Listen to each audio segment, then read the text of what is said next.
ও কি তোর স্কুলে পড়তো?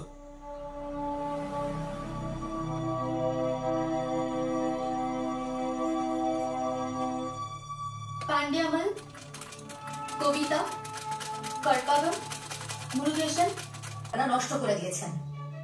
আপনাদের আদৌ কোনো ধারণা আছে যে এখন এই বাচ্চাগুলো ঠিক কি করছে?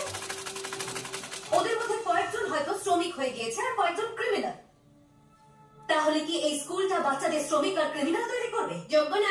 সিইও আর ডিও সাইন করেছিলেন, এবার এটা কি করে হবে ম্যাডাম? সেটা সম্ভব করা এখন আমার দায়িত্ব। ওই 82 জন বাচ্চার দায়িত্ব আমি নিলাম। যদি কোনো ইস্যু হয় আমি বুঝে নেব।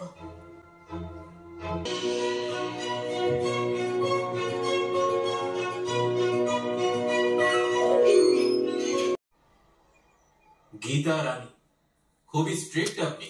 আপনার স্কুলের ব্যাপারে আমার কাছে একগুচ্ছ অভিযোগ জমা পড়েছে। ডিপার্টমেন্ট কিন্তু আপনাকে সাসপেন্ড করতে চায়। বড় অফিসারদের মেসেজ এসেছিল, তাই আমি নিজেই দেখতে চলে এলাম। আপনি ফাইল চেক করতে চান?